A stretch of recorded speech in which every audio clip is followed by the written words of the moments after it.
कहते हैं जब युवा सपने देखता है तो देश बदलने की शुरुआत होती है। नमस्कार, मैं अतिथि शर्मा, आप देख रहे हैं ग्लोबल भारत। आज ग्लोबल भारत के पॉडकास्ट में हम जिस शख्सियत का पॉडकास्ट करने जा रहे हैं उनकी उम्र महज 22 वर्ष है, लेकिन बौद्धिक इतना सुंदर कि सुनने वाले कह देते हैं कि कहीं ये भविष्य की सुषमा स्वराज तो नहीं है।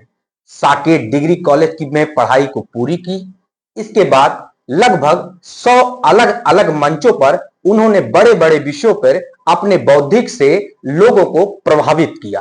प्रतापगढ़ की मिट्टी में पली बढ़ी, लेकिन जज्बा इतना कि जब लखनऊ के विधानसभा में विकसित भारत को लेकर उन्होंने अपनी बात को रखा तो बड़े बड़े सोचने पे मजबूर हो गए और पूछने लगे कि बेटी है कौन। जब एक बेटी घर से निकलकर अपनी बात को बड़ी मुखरता के साथ विधानसभा में उठाया तो उसने तय किया कि 2047 का विकसित भारत कैसा हो सकता है। आप सोच रहे होंगे कि वो शख्स कौन है जिसका आज हम पॉडकास्ट करने जा रहे हैं। वो प्रतापगढ़ की बेटी हैं, कौशिकी सिंह। कौशिकी जी, स्वागत है आपका आज ग्लोबल भारत के पॉडकास्ट में। धन्यवाद सर, बहुत बहुत धन्यवाद आपका इतने सुंदर इंट्रोडक्शन के लिए। ये मेरा सौभाग्य है कि मुझे ग्लोबल भारत पर आकर अपने आप को बोलने और सुनने का मौका मिला। जैसा कि नाम आपका कौशिकी है जी, कौशिकी का अर्थ क्या होता है और कौशिकी कहाँ अपने आप को देखती हैं? सर कौशिकी माँ दुर्गा के एक स्वरूप का अर्थ होता है। उनके स्वरूप से बनी एक देवी है, देवी कौशिकी। कौशिकी एक सिंबल है ब्यूटी और ब्रेवरी का। जी। और अगर मैं अपनी बात करूं तो मैं अपने आप को जब देखती हूँ तो मैं सच बताऊं तो मैं इस देश की शिक्षा मंत्री के तौर पर अपने आप को देखती हूँ कि एक दिन आएगा, क्योंकि मेरे लिए एजुकेशन, शिक्षा बहुत जरूरी चीज है। तो एक दिन ऐसा आएगा कि मैं इस देश की शिक्षा मंत्री के तौर पर अपने आप को देखूंगी।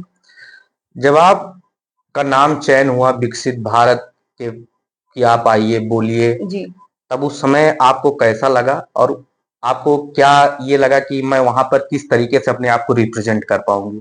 जी सर, विकसित भारत यूथ कंपटीशन एक प्रॉपर कंपटीशन होता है जो भारत सरकार के द्वारा किया जाता है।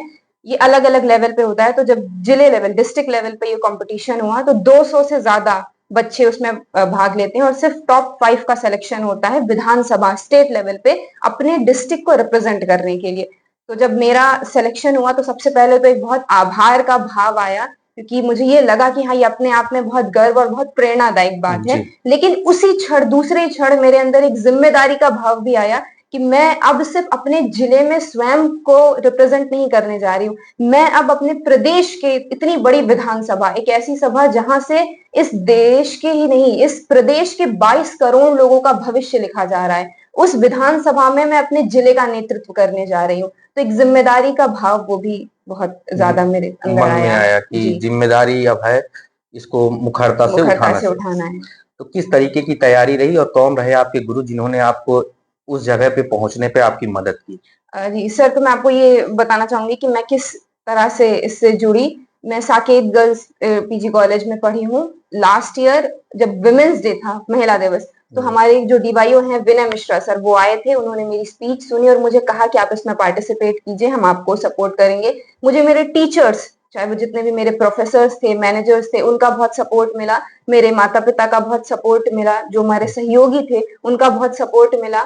जब मैं वहां पे गई तो मैंने अपने आप को रिप्रेजेंट किया डिस्ट्रिक्ट लेवल पे, फिर हम आगे स्टेट लेवल पे अपने आप को मैंने रिप्रेजेंट किया, अपने डिस्ट्रिक्ट को। अच्छा, आपने विकसित भारत यूथ 2026 में पालिया विधानसभा लखनऊ में आपने अपनी बात को रखा। जी, आपको लगता है कि विकसित भारत को बनाने में अभी क्या-क्या अड़चने हैं कि जो विकसित भारत को बनाने में रुकावट पैदा कर रही सर सबसे बड़ी अड़चन तो अशिक्षा और बेरोजगारी है, और जो इस समाज से ही जुड़ी हुई है। क्योंकि किसी भी, मेरा ऐसा मानना है कि जब भी हम किसी देश का निर्माण करना चाहते हैं, सिर्फ विकासशील नहीं, जब विकासशील से उस देश को विकसित बनाना चाहते हैं तो 3 बहुत इंपॉर्टेंट फैक्टर होते हैं: एजुकेशन, एम्प्लॉयमेंट और इकोनॉमी। जो एजुकेशन होती है वो जितनी अच्छी होगी, एम्प्लॉयमेंट उतना अच्छा जनरेट होगा, और एम्प्लॉयमेंट जितना अच्छा जनरेट होगा, हमारी जो इकोनॉमी है वो उतनी ही ज्यादा स्ट्रांग होगी। तो जब हम, इकोनॉमी स्ट्रांग होने का मतलब ही है विकसित भारत। तो जब हम ये कल्पना करते हैं कि हम विकसित भारत बनाएंगे, तो हम उससे पहले ये कल्पना कर रहे हैं कि हम अपनी इकोनॉमी, अपनी अर्थव्यवस्था को बहुत मजबूत कर लेंगे,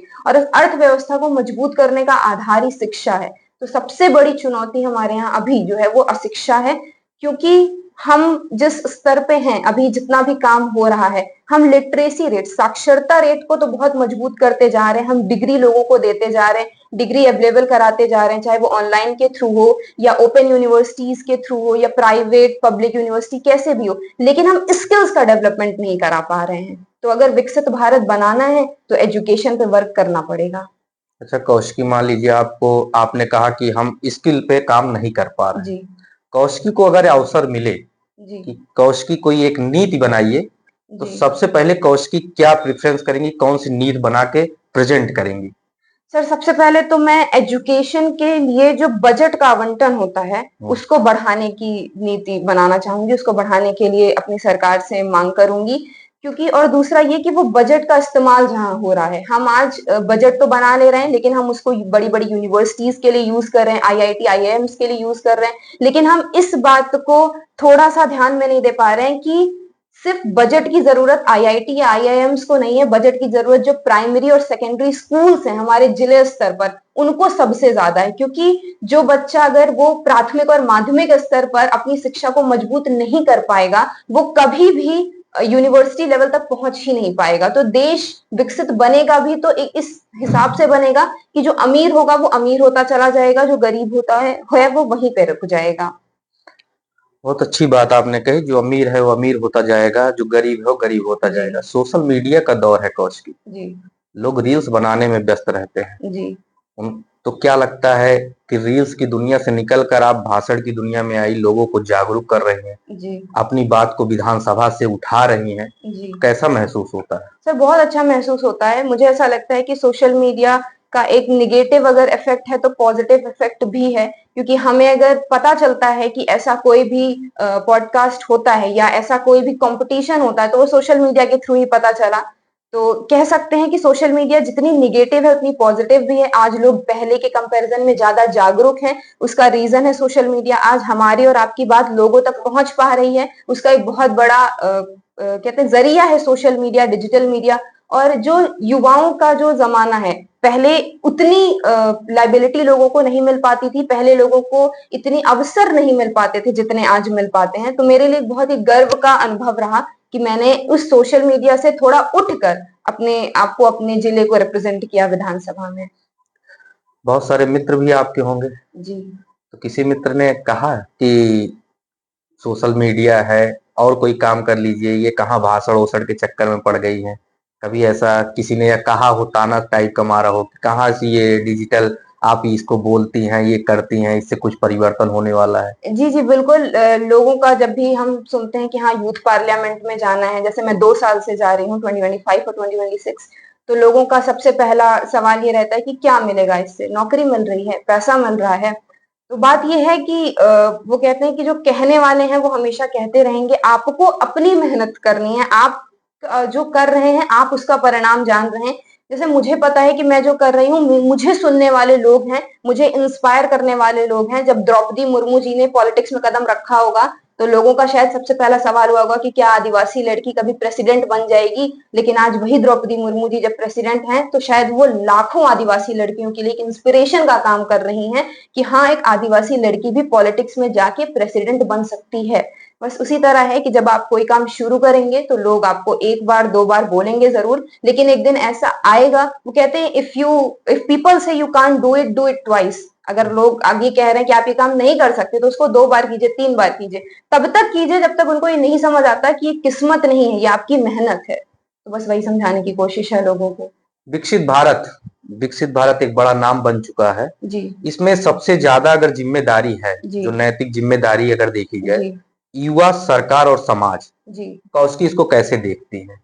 सर, सबसे ज्यादा जो जिम्मेदारी है वो समाज की है, क्योंकि युवा और सरकार दोनों समाज का ही एक हिस्सा है। सरकार नीतियां बनाती है, समाज उन नीतियों को देखता है और युवा उन नीतियों को और सशक्त करने की कोशिश करता है। तो समाज जो है वो ऐसा है कि उसमें सरकार भी आ रही है, युवा भी आ रहे हैं। तो मैं इसको ऐसे ही देखती हूँ कि जैसे लोग कहते हैं कि हम एक डेमोक्रेटिक कंट्री में रह रहे हैं, जाहिर सी बात है, भारत एक रिपब्लिक कंट्री है, जी। डेमोक्रेटिक है, सेकुलर कंट्री है हमारी, गवर्नमेंट एंसरेबल है, हमारे लिए जवाबदेह है। लेकिन जो सबसे बड़ी जिम्मेदारी है विकसित भारत के लिए वो समाज के ऊपर है। वोट हम देते हैं, अधिकार हमारे पास है, सरकार हम चुन रहे हैं, युवा हम हैं। 65% यूथ है इंडिया में, किसी भी दुनिया के किसी भी देश से ज्यादा यूथ हमारे यहाँ है। तो जो युवा शक्ति है वो सबसे सशक्त है हमारे यहाँ, और युवा शक्ति भी समाज का एक हिस्सा है। तो अपने देश को हम विकासशील ही रहने देंगे या विकसित बना देंगे, ये समाज पे, युवाओं पे निर्भर करता है। आप एक छात्रा हैं, जी महिला हैं, नारी सशक्तिकरण, नारी बंधन की बात होती है। जी अगर बहुत सारी महिलाएं हैं, छात्राएं हैं जिनको ये अवसर नहीं मिल पाता है जी और वो चाहती हैं कि हम भी ऐसे निकलकर विमुखता से बोलें, अपनी बात को समाज में रखें, जी तो आपका क्या संदेश है उन महिलाओं के लिए? देखिए, नारी का संघर्ष कोई नई बात तो नहीं है।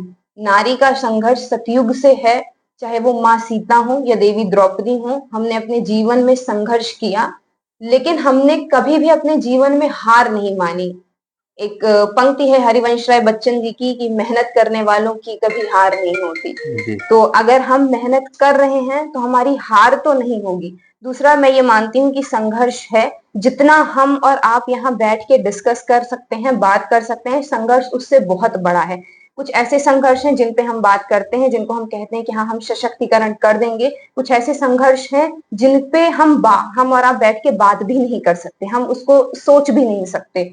सर, मेरा ये मानना नहीं है कि हम कब तक ये देखेंगे कि हम महिला सशक्तिकरण को कितने अच्छे से लोगों तक प्रस्तुत करें। मेरा ये मानना है कि वो कौन सा दिन होगा जब तक हमें महिला सशक्तिकरण की बात करनी पड़ेगी। हम कभी पुरुष सशक्तिकरण की तो बात नहीं करते। तो मेरा ये मानना है कि इतना ऊपर उठिए, इतनी मेहनत करिए कि महिला सशक्तिकरण जैसा शब्द ही खत्म हो जाए, क्योंकि नारी खुद में ही शक्ति है और खुद में ही संपूर्ण है। अभी आपने संघर्ष की बात की। जी कौशिकी के इस 22 साल की जर्नी में जो जी यात्रा रही, इसमें कभी कोई ऐसी कहानी, कोई ऐसी घटना जिसमें लगा हो कि खुद से कि नहीं मुझसे नहीं हो पाएगा, या उस समय आपके साथ कौन ऐसा प्रेरणादायक व्यक्ति रहा कि जिसने कहा नहीं तुम करो, हम तुम्हारे साथ?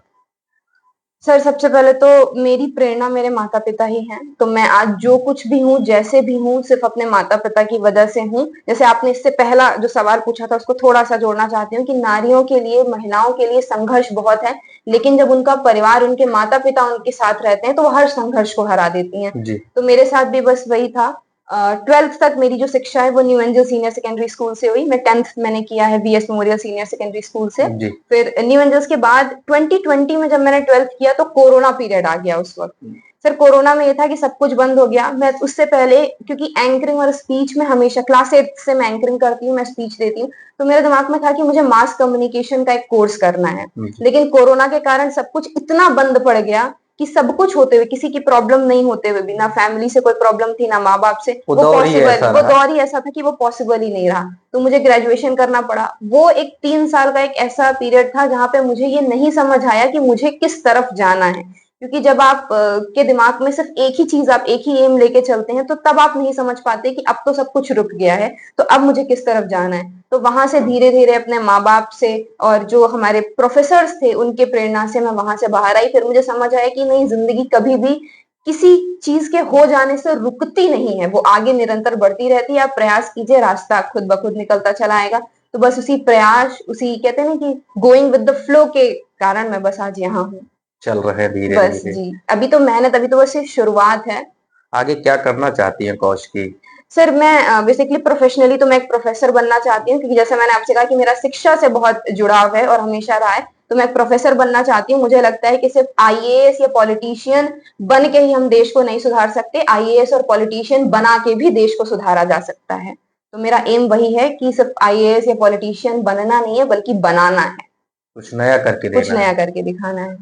अगर दोबारा आपको अवसर मिलता है जी कि आप फिर से उस जगह पे जाएं और बोलें, तो जी महिलाओं से संबंधित कौन से ऐसे मुद्दे होंगे जो आप उठाना चाहती हैं और विमुखता से उठाना चाहती हैं कि उस पे सरकार काम करे? जी जैसे तो मैं आपको बता दूं कि हमें एक ऑफिशियल टॉपिक दिया जाता है, उसी पे हमें बोलना है। बट मेन वो रहता है कि आप उस टॉपिक को मेल फीमेल किसी से भी जोड़ सकते हैं।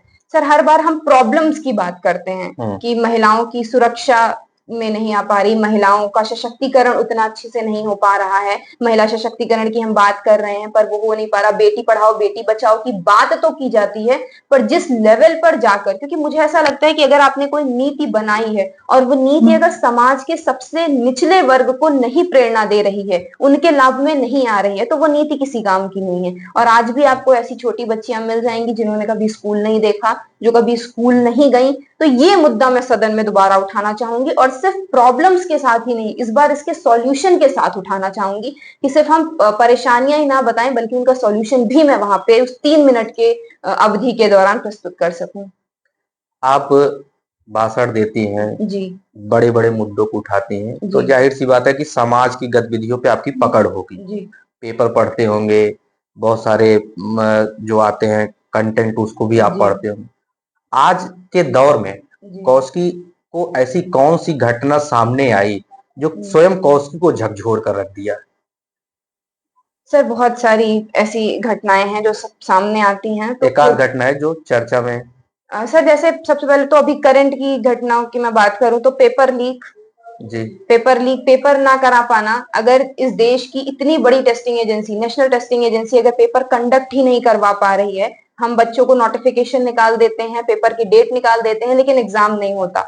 एग्जाम का होना ना होना एक अलग बात है, लेकिन उससे जो मेंटल प्रेशर क्रिएट हो रहा है जी। वो एक अलग बात है। हम एक ऐसे एरा में रह रहे हैं जहां पे हर चीज को हम विकसित भारत से जोड़ रहे हैं। कुछ भी होता है, हमारी सरकार, चाहे वो देश की सरकार हो, यूनियन गवर्नमेंट हो या स्टेट गवर्नमेंट हो, हम हमेशा इसी बारे में बात करते हैं कि हमें विकसित भारत बनाना है। जहां पे हम एक पेपर कंडक्ट, एक एग्जाम कंडक्ट नहीं करा पा रहे हैं, वहां पे शायद विकसित भारत का सपना सिर्फ एक सपना ही है। एक चीज और मैं आगे आपके जोड़ना चाहूंगी, पेपर में आए हुए सवाल, यूपीएसआई में सवाल ऐसा आ गया कि जो रिलीजन से जुड़ा हुआ था, उसके बाद एक ऐसा नॉर्मलाइजेशन हो जाना कि जिस शिफ्ट में वो सवाल आया है उस शिफ्ट के बच्चों को आपने 40 नंबर दे दिया नॉर्मलाइजेशन करके, और जिस शिफ्ट में नहीं आया है उस शिफ्ट के बच्चों को सिर्फ 8 नंबर ज्यादा बढ़ाए नॉर्मलाइजेशन करके। ये कहीं की इक्वालिटी नहीं है। हम इक्विटी और इक्वालिटी दोनों की बात करते हैं, बट समानता की जब हम बात करते हैं, जो हमारा कानूनी अधिकार है हमारा,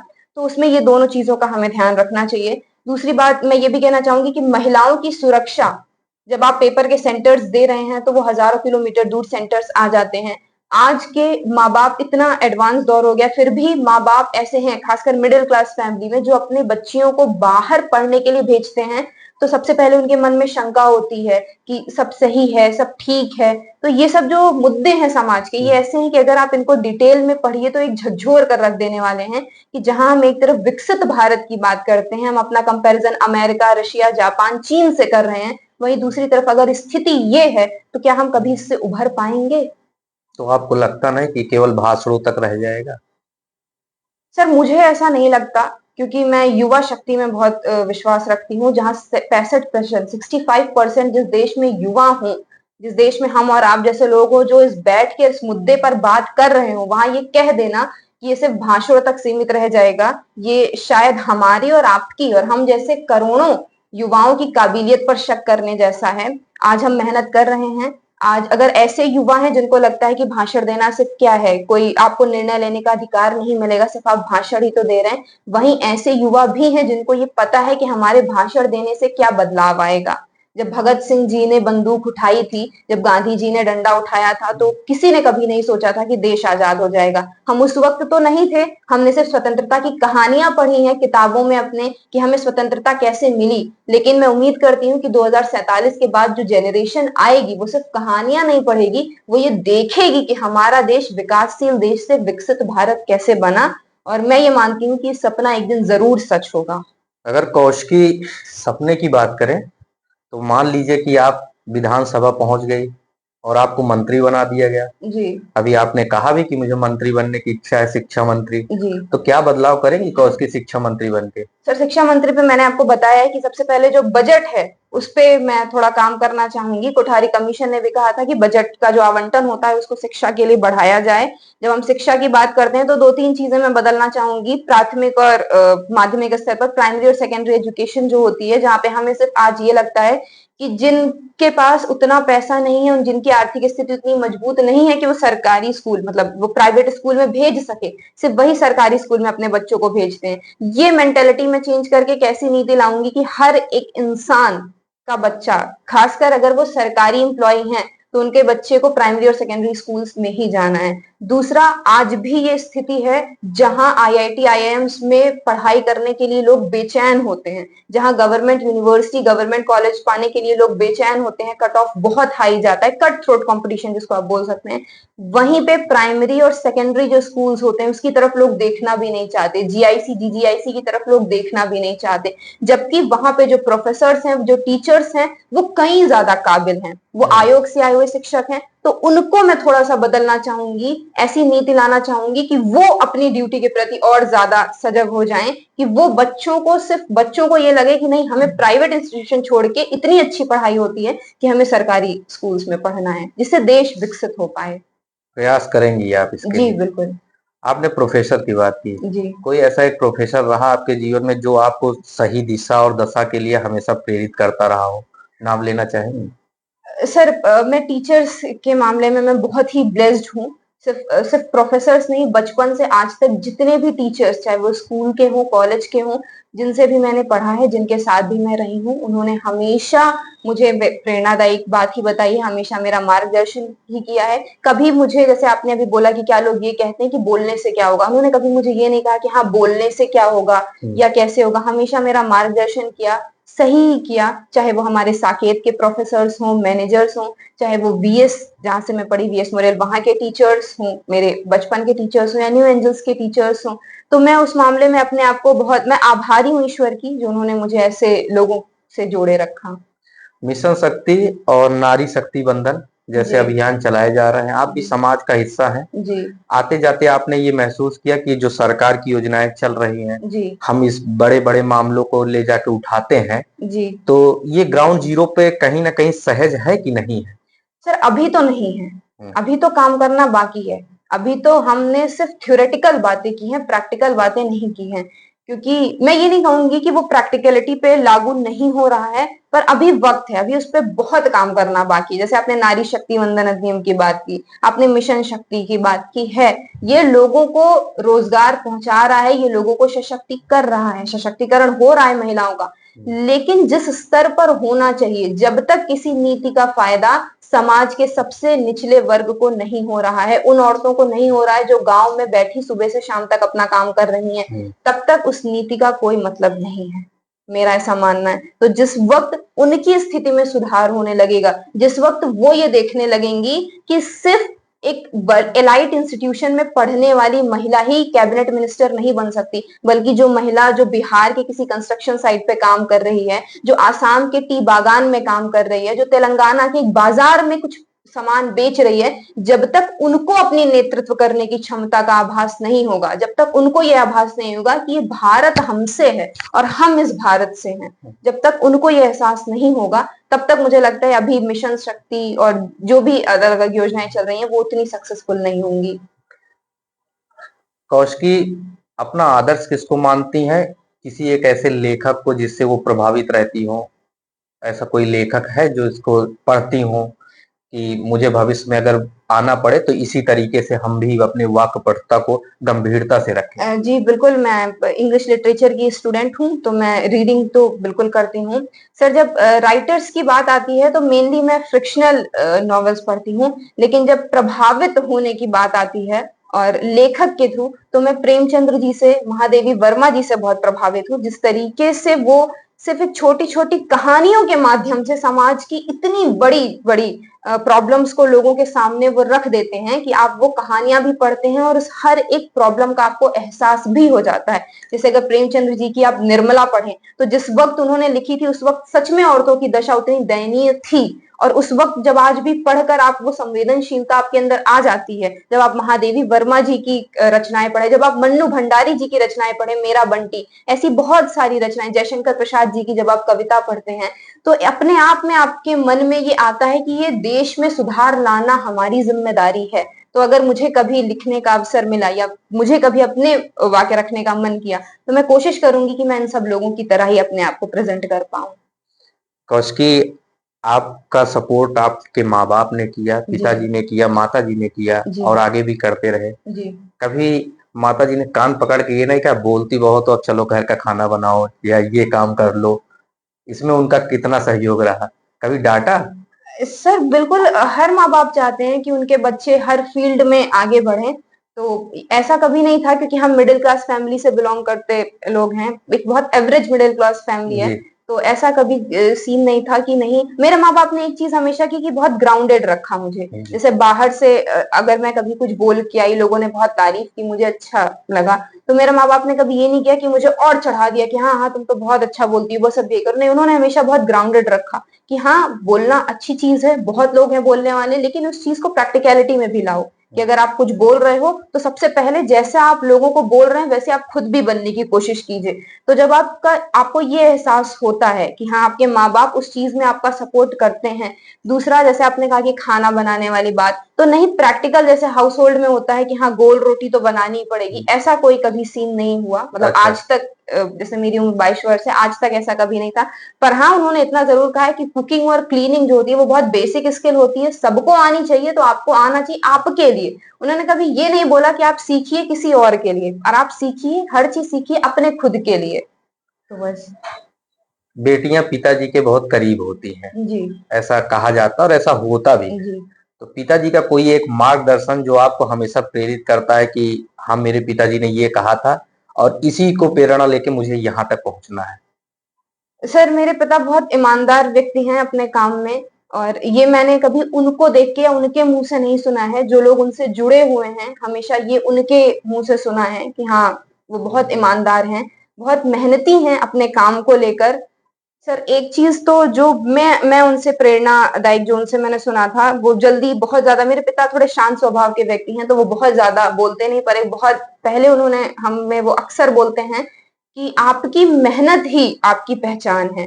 हम क्या करते हैं, समाज क्या करता है, आपके परिवार वाले क्या कर रहे हैं, इससे आपकी पहचान कभी नहीं होगी। आप क्या कर रहे हो, आपकी पहचान वही होगी। जैसे हम एक ऐसे समाज में रहते हैं जहाँ ये लगता है कि अब तो बेटियां बड़ी हो गई, अब इनकी शादी करा दी जाए। वहां मेरे पिताजी की मेंटेलिटी या थिंकिंग ऐसी नहीं है। उनका हमेशा कहना रहता है कि हाँ आप पढ़ रहे हो तो मतलब कुछ बनने के लिए ही पढ़ रहे हो, तो आपका मेन फोकस वही होना चाहिए कि कुछ बनिए, कुछ करिए। तो ये मेरे लिए बहुत प्रेरणादायक बात रहती है। जैसे उन्होंने भी, हमें भी पता है कि उनका समाज में एक नाम है, तो उस नाम को कोशिश करूंगी कि मैं आगे ही बढ़ा सकूं, ऊपर ही रख सकूं। सबका यही प्रयास रहता जी है। बिल्कुल। कौशकी, आज आपको ग्लोबल भारत से लाखों लोग सुन रहे हैं, लाखों बेटियां सुन रही हैं, जी। तो उनके लिए कोई आप एक संदेश देना चाहेंगे? जी बिल्कुल। देखिए, ग्लोबल भारत एक बहुत बड़ा प्लेटफॉर्म है। सोशल मीडिया, डिजिटल मीडिया के दौर में अगर हम और आप लोगों से इस तरीके से जुड़ पा रहे हैं तो ये बहुत बड़ी बात है। जो मेरे जैसे युवा हैं, मेरे जैसी जो बेटियां हैं जो कुछ करना चाहती हैं, आप सबके लिए मैं पहले तो 4 लाइनें प्रस्तुत करना चाहूंगी, जो मुझे ऐसा लगता है कि हम सब बहुत रिलेट कर पाएंगे, चाहे वो युवा हो, बेटियां हो, या जिस भी स्तर पर लोग हैं। क्योंकि हम आपको कह सकते हैं कि हम अपने आप को शून्य मान के चलते हैं कि हम कुछ नहीं है और हमें बहुत कुछ करना है। तो मेरी एक बहुत पसंद की कविता है कि मैं शून्य पे सवार हूँ, बेदब सी मैं खुमार हूँ, मैं मुश्किलों से क्यों डरूं, मैं खुद कहर हजार हूँ। ऊंच नीच से परे मजाल आंख में भरे, कि ऊंच नीच से परे मजाल आंख में भरे, मैं लड़ पड़ी हूँ रात से मशाल हाथ में लिए। न सूर्य मेरे साथ है तो क्या नहीं ये बात है, न सूर्य मेरे साथ है तो क्या नहीं ये बात है। वो शाम को था ढल गया, वो रात से था डर गया, मैं जुगनुओं की यार हूँ, मैं शून्य पे सवार हूँ, मैं शून्य पे सवार हूँ। कहने का मतलब सिर्फ इतना था कि अगर आपके साथ कोई नहीं है तो ये भी सोचिए कि सूरज भी शाम को ढल जाता है, लेकिन जुगनू की रोशनी में जिनको उजाला करना होता है वो उजाला कर लेते हैं, वो अपना रास्ता ढूंढ लेते हैं। तो मेहनत करिए, अपनी नीयत साफ रखिए, इंटेंशन प्योर रखिए। मेहनत करने से सब कुछ हो जाता है, सब कुछ मिल जाता है। कौशिकी, एक आखिरी सवाल। जी। आपने बहुत अच्छी कविता पढ़ी। जी। ये एक सामाजिक मुद्दा बन चुका है, नीट का पेपर था। जी। जी। आपने शुरुआत में हमने उससे जी, बात की, बात भी लेकिन की। संक्षिप्त में बात हो पाई। जी। बहुत सारे बच्चों की प्रतिभा, मेहनत जी। दांव पे लग जाती है। जी। साल भर उनकी मेहनत होती है, फिर वो पेपर देते हैं और पेपर आउट हो आउट जाता हो है। जाता है। तो ये आप कहीं ना कहीं बड़ी लापरवाही नहीं मानती हैं कि सरकार की ये बड़ी लापरवाही है? अगर सामाजिक स्तर से कौशिकी को उसका कुछ सलूशन देना हो तो कौशिकी क्या देंगे? सर, सामाजिक स्तर पे अगर सबसे पहली बात तो ये लापरवाही की बात की जाए तो ये बहुत ज्यादा जैसे बड़ी। व्यवहारिक समाधान के लिए। जी सर, ये बहुत ज्यादा बड़ी लापरवाही है, क्योंकि ऐसा नहीं है कि नीट का पेपर 10 साल में आप एक बार करा रहे हैं जो आउट हो गया। हर साल आप पेपर करा रहे हैं, और हर साल जब आपका पेपर, और ये पहली बार नहीं है कि नीट का पेपर आउट हुआ, बच्चे पूरी साल मेहनत करते हैं, कोचिंग जा जाके मेहनत करते हैं। ऐसे बच्चे होते हैं जिनकी आर्थिक स्थिति उतनी अच्छी नहीं होती, हम सब ये जान रहे हैं, फिर भी वो अपने माँ बाप किसी भी तरह संघर्ष करके उनको कोटा भेजते हैं। वो ऑनलाइन पढ़ के दिन रात अपना समय व्यतीत करके, अपना समय एकदम संघर्ष में लगाकर वो मेहनत करते हैं। और जब पेपर देने के बाद आपको ये पता चलता है कि पेपर आउट हो गया, तो जैसा मैंने आपको पहले ही कहा कि सिर्फ एक पेपर आउट नहीं होता, सिर्फ एक पेपर खराब नहीं होता, बल्कि उनकी जो मेंटल सिचुएशन होती है, जो उनकी इमोशनल स्टेबिलिटी होती है, वो इफेक्ट करती है। जब हम आज के जमाने में हम डिप्रेशन की बात कर रहे हैं, हम मेंटल सिचुएशंस की बहुत बात करते हैं, सरकार इसके लिए बहुत अवेयरनेस फैला रही है, तो कहीं ना कहीं ये जो डिस्टर्बेंस है, ये जो डिप्रेशन वाली फीलिंग है, इसके जिम्मेदार भी हम खुद ही हो रहे हैं, क्योंकि अगर हम ऐसा कर रहे हैं। सर, प्रैक्टिकल सॉल्यूशंस की अगर बात की जाए तो सबसे पहले तो उन मुद्दों को देखना होगा कि पेपर आउट क्यों हो रहा है। अगर हम उस बेसिस पे पेपर आउट की हमें बात करनी हो, क्योंकि जब पेपर सुबह आता है, पेपर जब सुबह सील सुबह खोली जाती है, तो ऐसी कौन सी जगह है जहां पेपर आउट हो रहा है? समाज पेपर नहीं आउट कर रहा है, पेपर आउट करने वाले भी वही हैं जो सिस्टम से जुड़े हुए हैं। तो मुझे ऐसा लगता है कि सरकार को समाज से ज्यादा अपने सिस्टम पे विचार करने की जरूरत है कि बच्चे जाके पेपर नहीं आउट कर रहे हैं, बच्चों के पास ना पेपर आ रहा है, जुड़ाव आपसे है, सिस्टम आपका है, नेशनल टेस्टिंग एजेंसी आपकी बनाई हुई संस्थान है, तो ऐसा क्या है कि पेपर आउट हो जा रहा है? तो जब ये समाज, जो सरकार है, जब ये अपने सिस्टम में घुसेंगी और अपने सिस्टम में कमियां ढूंढनी शुरू हो जाएंगी, तो शायद ये होना बंद हो जाए। कौशिकी, आप बड़ी विमुखता से बोलती हैं, बहुत खुल के बोलती हैं। दोबारा अगर आप पॉडकास्ट ग्लोबल भारत में आना चाहेंगी तब अपने आप को कहाँ देखेंगी? सर, मैं उम्मीद करती हूँ कि दोबारा जब भी मेरी और आपकी मुलाकात हो, तो मैं, जैसे आज आपने कहा कि मैं आज यहाँ पे इसलिए आ पाई हूँ क्योंकि आपने मेरा भाषण देखा और आपको लगा कि हाँ, लोगों को ये सुनना चाहिए, ये जानना चाहिए। तो मैं ये उम्मीद करूंगी कि अगली बार सिर्फ थ्योरेटिकल नहीं, आप प्रैक्टिकली मुझे कुछ ऐसा काम करते हुए देखें जो आपको लगे कि हाँ, आपने ये काम किया प्रैक्टिकल, जिससे लोगों को जागरूकता मिली और अब ये और आगे लेवल पे जाना चाहिए। तो जो मैंने बातें कही हैं, उन बातों को प्रैक्टिकल लेवल पे लागू करके तब यहाँ पे आने की कोशिश करूंगी। ये थी प्रतापगढ़ की कौशिकी सिंह, जो विकसित भारत 2026 को लेकर लखनऊ विधानसभा में उन्होंने अपने भाषण में सामाजिक और कई सारे मुद्दों को उठाया था। बने रहिए, ग्लोबल भारत देखते रहिए। अगला कोई ऐसा टैलेंट प्रतापगढ़ का आएगा जो लोगों को झकझोर कर रख देगा कि शायद ऐसी प्रतिभा मुझ में भी हो तो मैं भी कुछ कर सकता हूं। नमस्कार, आप देखते रहिए ग्लोबल भारत।